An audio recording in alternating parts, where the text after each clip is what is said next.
Good evening and welcome, or good morning, wherever you are, and whenever this finds you, I am glad it did. Get comfortable now. Settle in. If you have a blanket nearby, pull it a little closer. Let your shoulders drop. Let your breathing slow just slightly. Not all the way, just a little. There is nothing you need to do tonight except listen. We are going somewhere together. Not to a place of urgency or noise, or things that need to be resolved immediately. There is enough of that elsewhere, and tonight we are leaving it behind. Tonight we are going to one of the quiet corners of humanity's future, to a part of the universe so far from the busy lanes of interstellar traffic that the nearest city is several weeks of travel away, and the silence out there is the kind of silence you can feel in your chest. The story I am going to tell you is about a woman named Mira Voss. She makes maps for a living. Not the grand sort of maps, not cities, not colony stations, not the enormous inhabited worlds that glow in the dark like lanterns when you see them from space. She maps the quiet places, the unnamed moons and frozen asteroids and small wandering bodies of rock and ice that drift through the dark at the edges of explored space, uncatalogued and unhurried, waiting for someone to give them a proper record. She has been doing this work for 11 years, mostly alone, and she is very good at it. She is also, though she would not quite say this out loud even to herself, looking for something, though she couldn't tell you exactly what that something is. The night her search ended began the way most extraordinary nights begin, quietly and without any announcement at all. Mira's ship was called the Sable Drift, which was a name she had not chosen. The previous owner had named it that, and somewhere in the process of signing the paperwork and loading her equipment and saying goodbye to a port she was happy to leave, renaming it had simply never happened. After 11 years, she had stopped meaning to. The name suited it well enough anyway. The Sable Drift was the kind of vessel that moved through space the way a thought moves through a tired mind, steady and unhurried, not drawing attention to itself. It was not a large ship. Interstellar freight carriers made it look like a rowboat beside an ocean liner, and the great passenger vessels that moved 10,000 people between systems in quiet luxury made it seem almost invisible by comparison. But it was hers in every way that mattered, which is to say that she knew every sound it made and what each sound meant. She knew which corridor cooled first when the heating cycled down at night.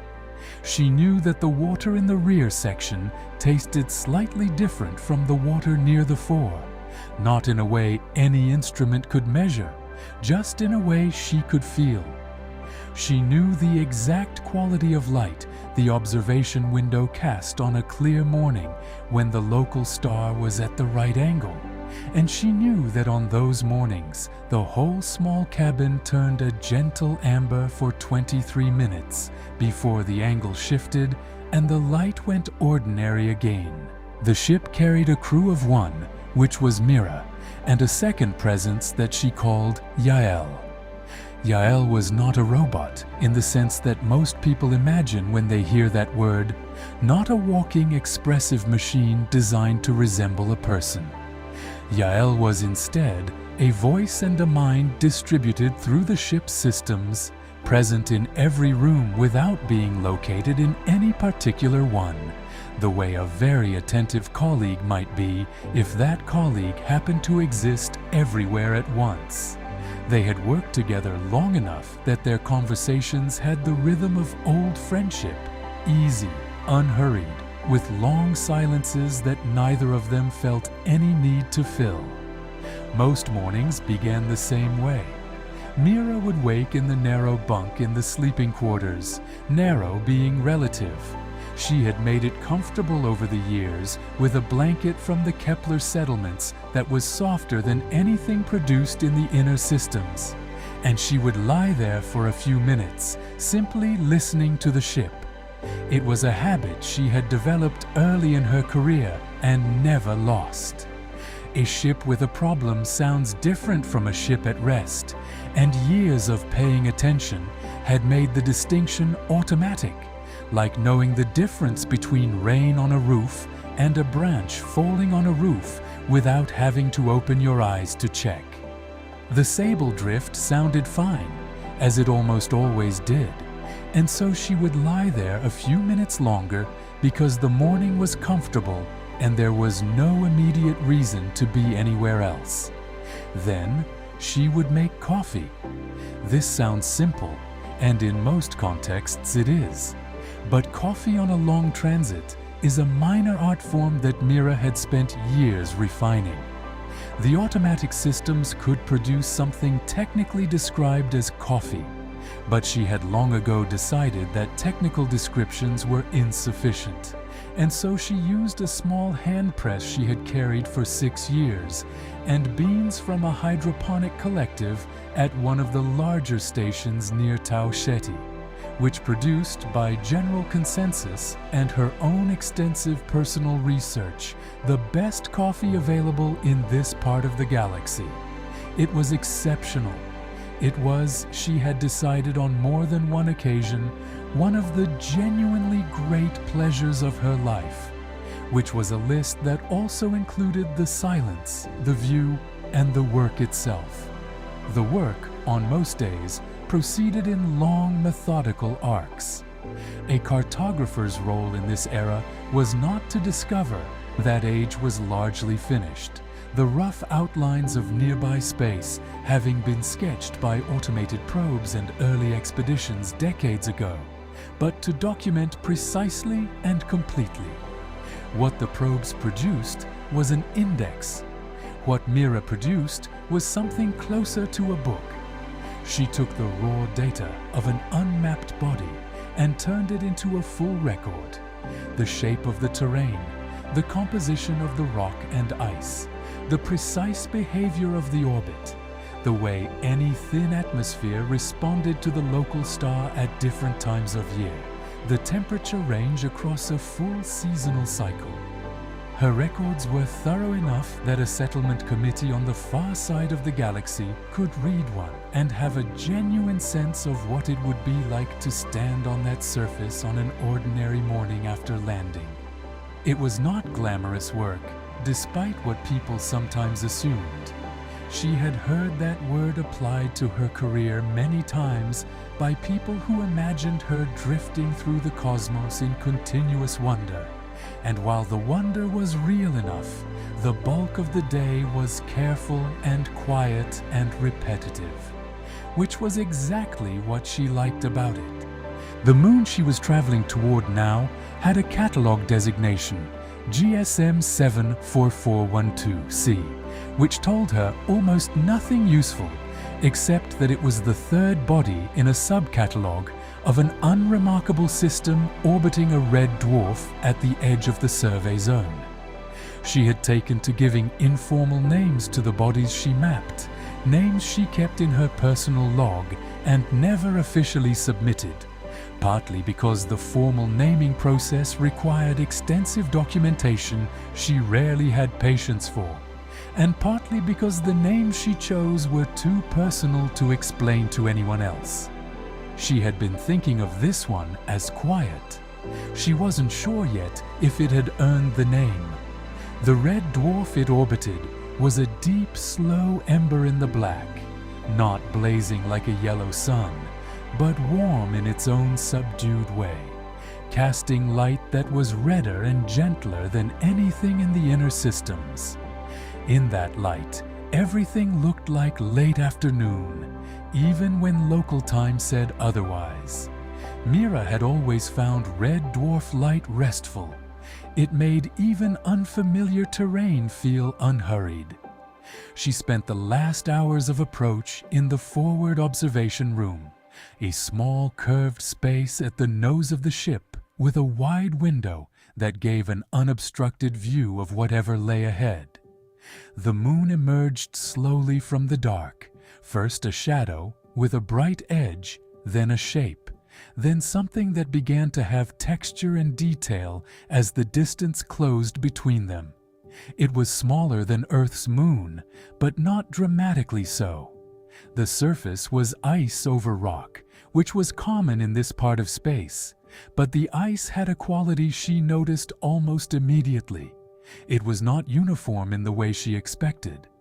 Most icy bodies looked like cracked glass from a distance, the surface divided by the expansion and contraction of long geological time into irregular fractured plates.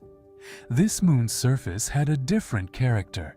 The ice was smooth in some areas and rough in others, but the boundary between smooth and rough did not follow the logic she was used to. It didn't follow fault lines or thermal gradients or the usual patterns of impact and erosion. The smooth areas and the rough areas formed shapes that she couldn't quite identify from this distance, but that her eyes kept being drawn back to. The way your eyes return to something they want to understand and haven't yet. Yael had been watching the surface since they cleared the outer margin of the system, and when Mira finally said what she was seeing out loud, there was a short pause before the reply came. "The smooth areas are too regular," Yael said, "and they repeat. I've identified 17 instances of similar curvature across the visible hemisphere. My geological models don't account for them." Mira pressed her palm flat against the cold glass. The shapes were curved, she could see that now. Long, gradual arcs, like brushstrokes on an enormous canvas. Not the sharp geometry of crystal formation or the chaotic fracturing of thermal stress. Something in between. Something that her pattern recognition kept reaching for and not quite grasping. She had surveyed 942 bodies in 11 years. She had never seen a surface quite like this. "We're going down," she said. The descent took 2 hours, which she spent partly watching the surface grow and partly doing the routine pre-survey calibrations she could by now perform almost without thinking. The landing site Yael selected was a flat expanse near the boundary between one of the smooth areas and the surrounding rough terrain. The engines made their low, familiar sound as the ship settled through the thin atmosphere. Barely an atmosphere at all, just a faint envelope of cold gas held loosely by the moon's modest gravity. And then the surface came up to meet them slowly. And then they were still. She suited up methodically. The suit she wore for surface work was lighter and more flexible than the heavy equipment of early planetary exploration, designed for someone who spent a great deal of time moving around on unfamiliar terrain and needed to be comfortable for hours at a stretch. It kept her warm and kept the thin atmosphere out, and had a small heater in the gloves that she was grateful for every time she used it. The first thing she noticed was the silence. This was always the thing she noticed first on surface surveys, the specific quality of the silence on a world with no life and very little atmosphere. Back on stations and ships, there was always some ambient sound, ventilation, the hum of systems, the distant movement of people or machines. Out here, there was none of that. Her own breathing inside the helmet was the only sound she could hear, and she had learned over the years to pay attention to the quality of the silence rather than trying to fill it. At the boundary between the smooth and rough terrain, she stopped and crouched down. Up close, the difference between the two surfaces was even more striking. She reached out and placed one gloved hand carefully on the smooth zone. Even through the glove, she could sense that it felt different. Not just visually smooth, but somehow denser, more solid.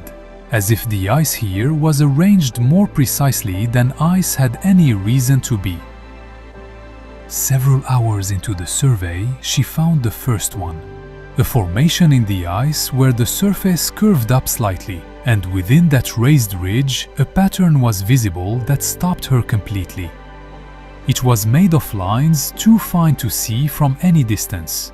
She had to be within a meter of the surface to see them at all, and even then she had to angle her headlamp just right. But when the light hit at the correct angle, they were unmistakable.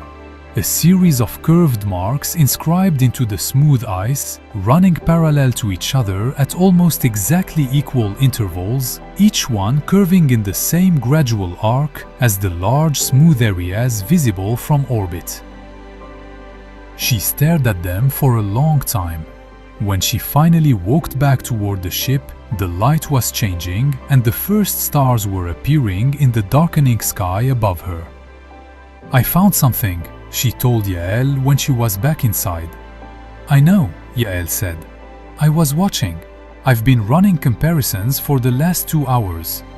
And? A pause slightly longer than usual. "Nothing conclusive, but I've identified 43 similar formations within visual range of our landing site. They appear to be distributed at non-random intervals." "Non-random how?" "Evenly spaced," Yael said. "Each formation approximately 90 meters from its nearest neighbor. Too consistent to be coincidental given the scale." She ate a quiet meal and went to sleep. She dreamed about the first place she had ever mapped, 11 years ago. A small asteroid at the edge of the Gliese system, cold and irregular and entirely ordinary, and the feeling she had had standing on its surface for the first time. A feeling that she had spent a long time trying to name and eventually stopped trying to name because she wasn't sure language had a precise word for it. It was something like awe, but quieter. Something like relief. Like she had found for the first time in her adult life the right-sized space for the kind of attention she had always had and never known what to do with. She woke before the ship's morning cycle began, in the deep dark, and lay still for a while, listening to the sounds of the sable drift settling around her. She thought about the lines in the ice and felt something she hadn't felt in a long time. A quality of anticipation that was not anxious, just awake, like the feeling of a question you genuinely want the answer to. She went back to the formations at first light. She had brought more precise instruments this time, including a subsurface sounder that could read what was happening several meters below the visible surface. The results that came back stopped her for the second time in 2 days. Below the smooth ice, at a depth of between 1 and 3 meters, there were structures. Not geological structures, not the horizontal layers or vertical faults she would expect to find in old planetary ice.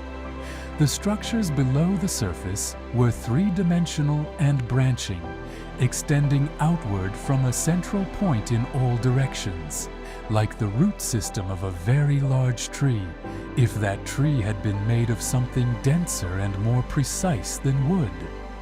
The branches were thin, most less than a centimeter in diameter, and they ran in long, straight lines that occasionally curved before branching again, and the whole structure extended far beyond what the sounder's range could fully capture.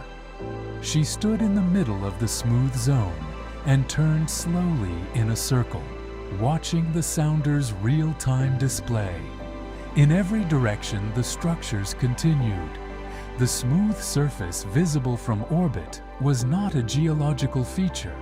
It was a surface expression of something that lived below it. Something lived here, not in the way she was accustomed to thinking about living things, not with movement or sound or the obvious signs of biology. But the structures below her were not random, and they were not geological. and they were not the result of any process she had ever encountered in 11 years of surface work. They were grown. She could see it in the way the branches divided, always at consistent angles, always with the same proportions, the same geometry, repeating at every scale the way living things repeated their geometry from the smallest part to the largest. Near the end of the afternoon, Yael spoke. "Mira, the surface formations across the whole hemisphere, they change, very slowly. Between our initial approach scan and this morning, 17 of the formations have shifted slightly. The smooth zones have changed shape by small amounts in 14 locations. How much? Between 0.5 centimeter and 4 centimeters. The changes are largest near our landing site." She understood immediately what that meant. Something below the surface had registered a new variable in its environment. The ship landing, her walking across its surface. Something had changed, and the organism had responded by changing too. The way a plant turns slowly toward light, not because it thinks about light, but because turning toward light is part of what it does. She sat down on the ice with the red dwarf low on the horizon and the first stars appearing in the darkening sky above her. And she felt something she recognized from long ago and hadn't felt in quite a while. She felt like she was not alone. She stayed 3 days, longer than the standard survey protocol recommended, but she made a note in her official log explaining the extended stay in carefully chosen language. Significant anomalous structures requiring thorough documentation, preliminary findings suggesting unusual geological activity, additional instrument time required for accurate baseline measurements. All of which was technically true, in the way that descriptions of extraordinary things are often technically accurate without fully capturing what they are. The 3 days were among the quietest she had spent anywhere in 11 years, and also among the most full. She walked the surface in long, methodical patterns, watching the formations, comparing the surface maps from each morning to the ones from the morning before. The changes were always small and always consistent. The smooth zones nearest the ship moved slightly more than those far from it. On the second evening, she did something she had not planned to do. She sat down in the middle of one of the smooth zones at the intersection of 3 large surface arcs, and she spoke out loud. She said quietly that she didn't know what the organism was, or whether anything she said registered in any way, but that she was a person who went to quiet places for a living, and that she had found in 11 years that the quiet places were never entirely empty. She said that she thought this was the most remarkable thing she had ever been close to. She said that she was glad she had come. The ice around her shifted very slightly over the following hour. She watched it happen on the sounder display and noted the measurements and did not try to interpret them beyond what they were. On the morning of the 3rd day, she prepared to leave. Before she sealed the airlock for the last time, she went back outside once more. She walked out to the nearest formation, the first one she had found, and she stood beside it for a while. She had brought something with her, a small emergency beacon, the kind that ships carried as standard equipment, designed to transmit a location signal continuously for several decades on its internal power source. She had programmed it to transmit on a frequency that nothing in the standard communication infrastructure used, so that its signal would not trigger any automated response or draw any traffic. It would just transmit quietly and continuously to no particular destination. She pressed it into a crevice in the rough terrain at the edge of the smooth zone, wedging it firmly. Then she switched it on. A small green light began to pulse. She went inside. She sealed the airlock. She began the ascent sequence. and through the observation window she watched the moon fall away below them, the smooth zones and the rough terrain, and the long curved arcs receding until the whole surface became a pattern, and then became a world, and then became a point of light among other points of light. She watched it until she couldn't distinguish it from the stars around it. 2 days later, she did something she had not done in almost 2 years. She opened a message channel and composed a transmission to a woman named Delphine, who had been her closest friend before Mira had taken the solo survey contract, and with whom she had let the friendship go quieter and quieter over time. She wrote, "I've been mapping a moon this past week. I found something remarkable out there. I want to tell you about it. I've been meaning to write for a while. I think I was waiting until I had something worth saying. I think this qualifies." She read it back once, decided it was accurate, and sent it. Then she made a cup of coffee and took it to the observation room and sat in the warm light and looked at the stars for a long time without needing them to be anything other than what they were. Somewhere behind her, at a distance growing by several thousand kilometers every minute, a small green light was pulsing in the dark on the surface of an unnamed moon, steady and calm, transmitting its quiet signal to no one in particular. It seemed, she thought, like enough. Sleep well. We'll go somewhere new tomorrow night.